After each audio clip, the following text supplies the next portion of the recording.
bien bonjour à tous, c'est l'heure de Classe Classique, votre rendez-vous hebdomadaire de musique classique, tous les dimanches soirs de 18h à 19h sur RVL.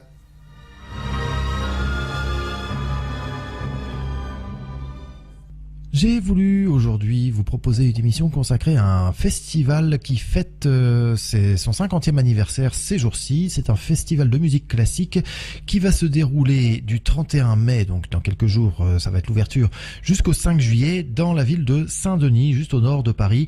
Une ville à laquelle on ne pense pas forcément quand on pense à la musique classique, et pourtant il y a une activité musicale tout à fait intéressante. Un conservatoire actif, le pôle supérieur de musique de la Seine-Saint-Denis qui est tout à fait actif également. Et donc ce festival qui va avoir lieu pendant quasiment 5 semaines. Alors je vous propose de faire un petit tour d'horizon de quelques-uns des interprètes qui vont s'y succéder. Et on va commencer par John Eliot Gardiner, à qui j'ai consacré une émission il y a quelques semaines, avec son Monteverdi Choir qui va interpréter le 19 juin à la basilique de Saint-Denis. Il va jouer un certain nombre de cantates de Bach, de la cantate 140, mais aussi la cantate 19, la cantate 101 et la cantate 76. Donc c'est la cantate BWV 140 que je vous propose d'entendre tout de suite. Wachet auf, ruft uns die Stimme, avec sa quatrième partie, le choral Zion hört die Wächter singen, donc par John Eliot Gardiner et le Monteverdi Choir.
Voilà, c'était John Elliott Gardiner à la tête de son Monteverdi Choir qui interprétait ce choral extrait de la cantate BWV 140 de Bach. Ce festival de Saint-Denis dont je vous parlais tout à l'heure va également accueillir le fameux quatuor Hermès qui va jouer le 10 juin dans les locaux de la Légion d'honneur avec Renaud Capuçon et Nicolas Angelich. Ils joueront notamment du Chausson et du Ravel, entre autres. Eh bien, je vous propose de les entendre tout de suite dans un extrait de ce scherzo du quintet pour piano et cordes de Sibelius, et le 5e larron qui les accompagne, c'est Guillaume Bellhomme, et c'est un enregistrement réalisé à Deauville lors d'un des festivals de Deauville. Donc Sibelius, quintet pour piano et cordes par le quatuor Hermès et Guillaume Bellhomme.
C'était un extrait du quintet de Sibelius par Guillaume Bellhomme et surtout le quatuor Hermès qui jouera dans le cadre du festival de Saint-Denis le 10 juin prochain.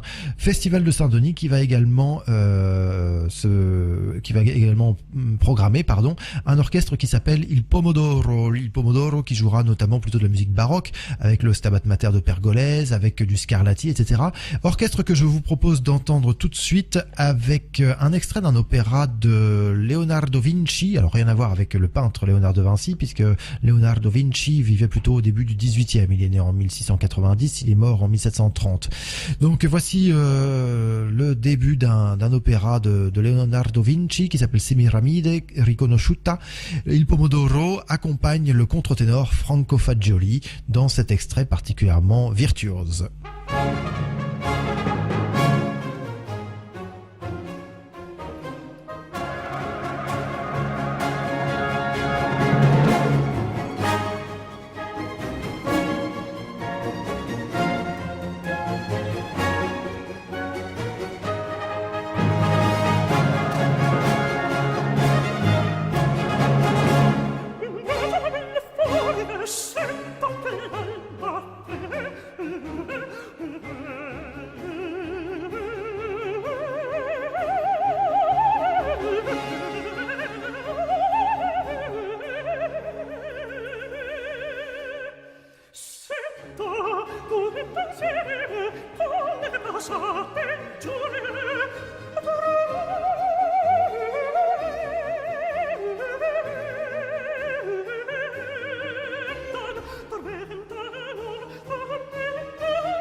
Voilà, vous venez d'entendre le contre-ténor Franco Fagioli, accompagné par l'orchestre Il Pomodoro, dans cet extrait d'un opéra de Leonardo Vinci.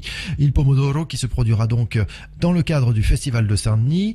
Tout à l'heure, je vous ai parlé d'ailleurs du Quatuor Hermès qui va jouer le 10 juin avec Nicolas Angelich et Renaud Capuçon. Et ben, Nicolas Angelich, je vous propose de l'entendre tout de suite dans une interprétation du Il Penseroso de Franz Liszt, enregistré il y a quelques années au Festival de la Roque d'Enterron.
Vous êtes toujours sur RVL 103.1 et vous venez d'entendre Nicolas Angelis qui nous interprétait Il Penseroso de Franz Liszt.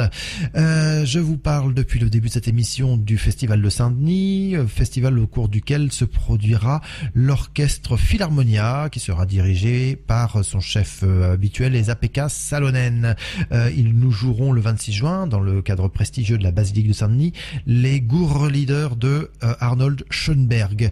Eh bien, je vous propose de les entendre tout de suite en compagnie du trompettiste Wynton Marsalis dans le troisième mouvement Giocoso du concerto pour trompette numéro 2 de André Jolivet. C'est une œuvre datant de 1954.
Voilà, vous venez d'entendre un extrait du concerto pour trompette de André Jolivet. Nous allons remonter le temps d'à peu près un petit peu plus de 2 siècles pour écouter un extrait du concerto italien de Jean-Sébastien Bach et un extrait du concerto italien qui va nous être joué par Jean Rondeau au clavecin. Jean Rondeau que vous pourrez retrouver le 17 juin dans les locaux de la Légion d'honneur à Saint-Denis dans le cadre du festival de Saint-Denis où il jouera du Vivaldi avec l'ensemble Jupiter. Mais là pour l'instant ce n'est pas du Vivaldi qu'on va l'entendre rejouer, c'est du Bach. Donc Allegro Vivace tiré du concerto italien de Bach par Jean Rondeau.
Vous venez d'entendre un extrait du concerto italien de Bach par Jean Rondeau et nous poursuivons cette émission consacrée au Festival de musique classique de Saint-Denis avec l'Orchestre de chambre de Paris. Cet Orchestre de chambre de Paris donnera un concert consacré à Mozart le 14 juin, concert au cours duquel ils interpréteront la 39e symphonie, le concerto pour clarinette et le Exultate Jubilate de Mozart.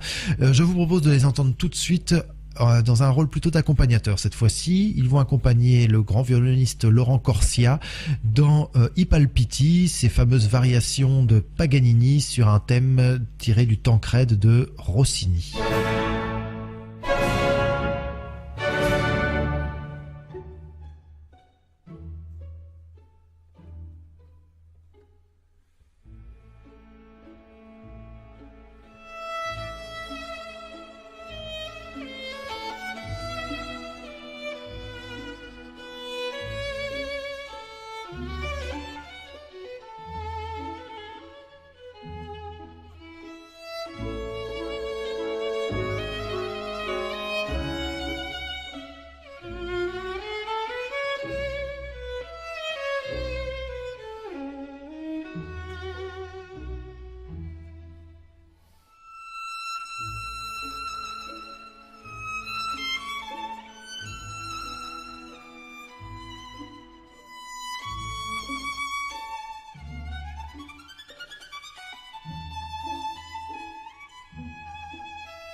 d'entendre un extrait de... C'est pas un extrait d'ailleurs, ce sont les variations I Palpiti de Paganini par l'Orchestre de Chambre de Paris qui accompagnait Laurent Corsia. Et nous poursuivons avec la chanteuse Marianne Crébassa qui donnera un récital, Ravel, Debussy, Fauré, etc., Henri Duparc, Fazil Say, en présence du pianiste Fazil Say et avec l'accompagnement, de Fazil Say, le 16 juin dans les locaux de la Légion d'honneur à Saint-Denis, donc toujours dans le cadre du festival de Saint-Denis. Là, Marianne Crébassa, je vous propose de l'entendre dans un extrait d'une opérette de Reynaldo Hahn, une opérette qui s'appelle Mozart. Voici donc un petit extrait qui s'appelle Alors adieu donc mon amour. Elle est accompagnée par le Mozarteum de Salzbourg que dirige Marc Minkowski.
Vous êtes toujours sur RVL, sur 103.1. Vous venez d'entendre Marianne Crébassa qui nous interprétait un air d'opérette de Reynaldo Hahn, accompagné par l'orchestre du Mozarteum de Salzbourg. Et nous allons passer à un autre orchestre, à un autre chef, surtout à Emmanuel Krivine. Emmanuel Krivine qui dirigera l'Orchestre National de France, dont il est maintenant le chef permanent. Il le dirigera dans le Requiem de Fauré et puis dans des arrangements d'œuvres de Bach par Léopold Stokowski. Ça sera le 6 juin à la basilique de Saint-Denis, dans le cadre toujours du festival de Saint-Denis. Et je vous propose d'entendre du Fauré, interprété par Emmanuel Krivine, mais à la tête de l'Orchestre National de Lyon, cette fois-ci, non pas l'Orchestre National de France. Et il s'agit de l'élégie en ut mineur, opus 24, pour violoncelle et orchestre de Gabriel Fauré.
Vous venez d'entendre l'élégie en ut mineur de Gabriel Fauré par Emmanuel Krivine, l'Orchestre National de Lyon, et la violoncelliste Anne Gastinel. Je vous ai parlé tout à l'heure du Quatuor Hermès, je vous ai parlé de Nicolas Angelis, et je vous ai dit qu'ensemble ils allaient jouer du Chausson et du Ravel. Ils vont jouer notamment le fameux concert de Chausson avec le violoniste Renaud Capuçon. Et je sais que vous êtes très nombreux à apprécier ce grand violoniste français. Je ne résiste donc pas au plaisir de vous proposer de vous programmer l'humoresque de Dvorak par Renaud Capuçon, accompagné au piano par Jérôme Ducrot.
Voilà, c'était l'humoresque de Dvorak par Renaud Capuçon et Jérôme Ducrot. Renaud Capuçon qui se produira donc dans le cadre du Festival de Saint-Denis à la Légion d'honneur à Saint-Denis le 10 juin prochain.